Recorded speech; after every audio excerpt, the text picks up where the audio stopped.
जातिवाद से शोषित कर्मचारी ने खोले नगर निगम के कई राज। देश में जातिवाद को लेकर पिछड़े और दलित वर्ग के लोगों को हमेशा से ही काफी कुछ झेलना पड़ा है। ऐसे में बाबा भीमराव अंबेडकर की नीतियों को अन्य जातियों के लोग ना करते आ रहे हैं। एक तरफ प्रधानमंत्री नरेंद्र मोदी पूरे देश भर में एक नारा देते हैं, सबका साथ सबका विकास। जब लोग एक साथ मिलकर समानता नहीं बनाएंगे तब तक विकास होना काफी परेशानियों से भरा होगा। सरकारी महकमे में जब ऐसी बातें सामने आती हैं तो ऐसी बातों पर कर्मचारियों की शिक्षा पर सवाल उठता है। वहीं राजकुमार समरदर्शी ने बताया कि किस तरह से नगर निगम के कर्मचारी और अधिकारी घोटाला कर पैसा बनाते हैं। हमारे देश में एक बहुत बड़ी समस्या है, जातिवाद को जो बढ़ावा दिया जाता है ये काफ़ी गलत है। और हमारे जो पूर्व में भीमराव अंबेडकर जी थे, उन्होंने जातिवाद को लेकर काफ़ी संघर्ष किया है ताकि जो अनुसूचित जाति हैं और काफ़ी और सारी जातियां हैं जिनको लेकर उन्होंने लड़ाइयाँ लड़ी हैं। और कहीं ना कहीं उनका इसमें योगदान रहा है कि सभी को एक जैसा समझा जाए और जातिवाद को दूर करा जाए। लेकिन आज के समय में ये चीज़ झुटलाई जा रही है बाबा साहब अम्बेडकर जी की, और सरकार की मौजूदा सरकार भी इस समय यही कोशिशों में लगी हुई है कि कहीं ना कहीं जातिवाद को रोका जाए और एक समान सबको समझा जाए। हैं विभागों में जब ऐसी चीज़ें सामने आएंगी तो हम अपने बच्चों को, आने वाली पीढ़ियों को क्या ही सिखा पाएंगे। अब बात आती है गायों की, तो मुख्यमंत्री योगी आदित्यनाथ जी जो कि पशुओं को लेकर इतना कुछ करते रहते हैं और काफ़ी सारी समस्याएं पशुओं को लेकर अभी चुनाव से पहले कई सारे जो है वादे किए गए थे। जो विपक्षी पार्टियां थी उन्होंने भी अपने अपने वादे करे थे जो कि चुनाव जीतने के बाद उनको करने थे। हालांकि प्रदेश में जब भारतीय जनता पार्टी सरकार दोबारा बनी है तो गायों को लेकर एक अलग से जो है विभाग बनाने की बात हुई है, जिसके बाद से सारी जो गायें हैं, आवारा पशु हैं, उनको व्यवस्थित रूप से रखा जाएगा और उनका खाना पीना सब कुछ किया जाएगा। हालांकि अभी जब जैसा इन्होंने बताया कि बीते दिनों काफ़ी बुरा हाल पशुओं के साथ किया गया है। क्या कह रहे थे आप? आज भी जो है गायों का अगर सही ढंग से सीबीआई और विजिलेंस से जांच कराई जाए तो इतना मोटा उसमें गबन किया जा रहा है कि जो गाड़ियाँ भेजी जा रही हैं वो धर्म कांटे से पर्ची पैसे दे के बनवाई जाती है। अच्छा, धर्म कांटे से पर्ची बनवाई जाती है पैसा दे करके।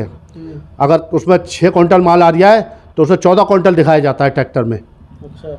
और वो गाड़ी की एंट्री दिखा दी जाती है भरा हुआ सामान की, जबकि सामान होता नहीं है उसमें। अच्छा, उसमें वो खाली होती है। हालत ये है कि उसमें कम से कम 30% केवल या 40% के लगभग गायों को मिल रहा है। 60% जो है गायों के नाम पे ये यहाँ के जो अधिकारी हैं स्वास्थ्य विभाग के और जो पर्यावरण के अधिकारी जो उस गायों को देख रहे हैं वो मिलके वहाँ का निरीक्षक, वहाँ का बाबू और वहाँ जो इसका संचालन कर रहे हैं जो विभाग के लोग, वो सब मिलके ठेकेदार से जो है माल पैदा कर रहे हैं वहाँ पे। देखिए, जातिवाद और भ्रष्टाचार दो हमारे देश को ऐसी चीज़ें हैं ये जो खोखला करती जा रही हैं।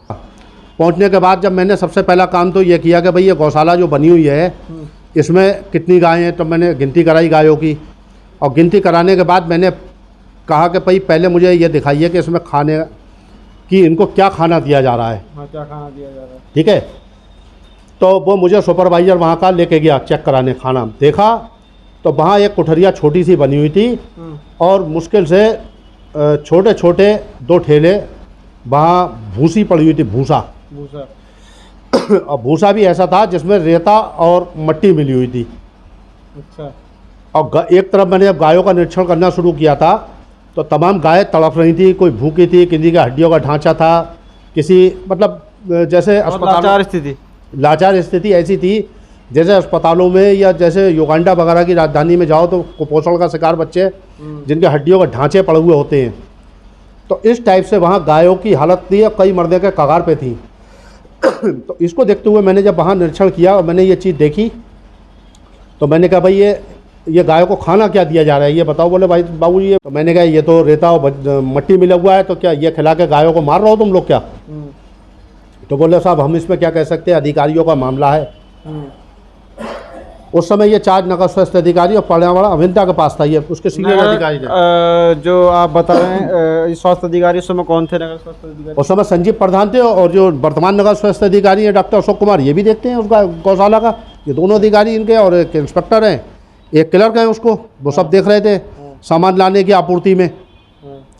तो मैंने जब ये चीज़ें वहाँ देखी, फिर मैंने पूछा भाई इसके साथ दिया क्या जा रहा है भूसे के साथ?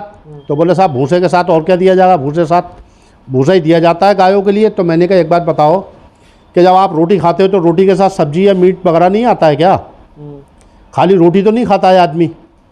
तो गायों के साथ चुनी चोकर खली भी दी जाती है और हरा चारा भी दिया जाता है। तो बोले साहब ये क्या होता है? अधिकारियों से मैंने पूछा का, और एक 18 लाख का और एक 8 लाख का, और मैंने ये बिल मेरे पास भेजा गया, भाई इसको फटाफट बिल को पास करके भेजो। तो मैंने उस पर ब्रेक लगाया बिल पे। अधिकारियों ने मुझे वहाँ बुलाया कि भाई आप बिल क्यों नहीं कर रहे हो? तो मैंने कहा एक बार बताओ, बा खाने को भोजन नहीं है, और ये बिल इसका सामान गया का गायों का मट्टी लगा हुआ रेता बच गया, मैं इस बिल को पास नहीं करूँगा। तो वो अधिकारियों को लगा कि ये जो है हमारे बिलों पे, क्योंकि उनका कमीशन बंधा होता है अधिकारियों का। अच्छा। तो इन्होंने निगम के जो अधिकारी हैं, बड़े बड़े अधिकारी, बड़े छोटे सभी उसमें इन्वॉल्वमेंट है, सबको कमीशन बटता है। तो उन्होंने मुझे साहब टाइट करना शुरू कर दिया। अरे बोले ऐसा कहीं होता है, जे है वो है।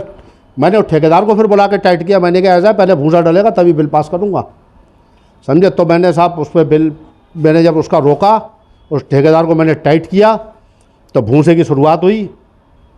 और भूसे की शुरुआत होने के बाद फिर मैंने नगर आयुक्त को पूरा बताया कि साहब वो हाँ कि साहब इसके साथ तो एक नगर आयुक्त थे, बहुत अच्छे थे।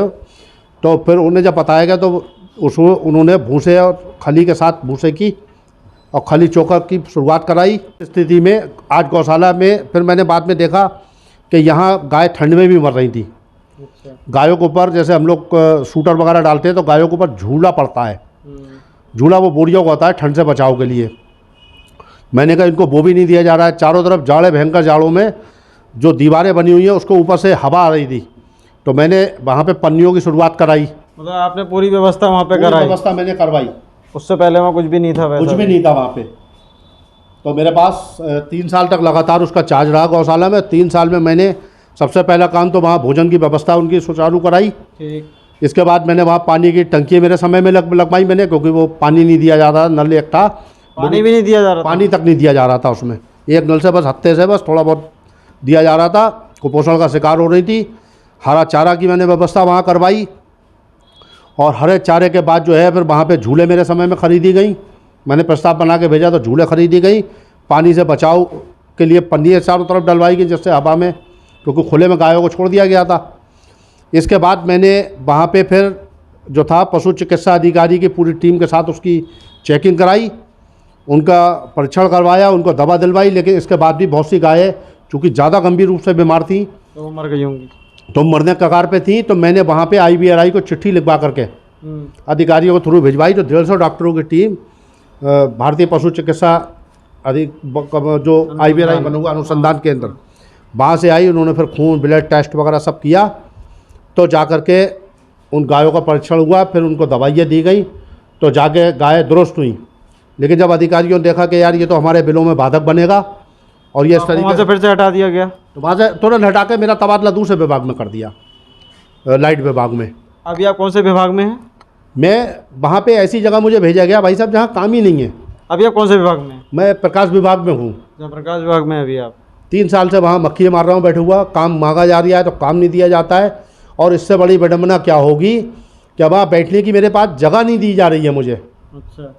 अनुसूचित जाति का होने के कारण। अच्छा। वहाँ चपरासियों को बैठने की जगह है, प्रकाश अधीक्षक के बैठने की जगह है, स्टोर कीपर हैं वो ताला डाल के चले जाते हैं ऑफिस में। जब वो आते हैं तो खुलेगा ऑफिस, और जब वो अगर अधिकारी के भी कमरे में पहुँच जाते हैं तो वो ऑफिस खुलेगा नहीं, ताला पड़ा रहेगा। अच्छा। हालत ये मुझे चपरासियों के साथ उनकी कुर्सी बैठना पड़ता है। तो वहाँ भी ये व्यवहार हो रहा है। बरेली से मैं सर्वेश कुमार, स्वाभिमान टीवी के लिए।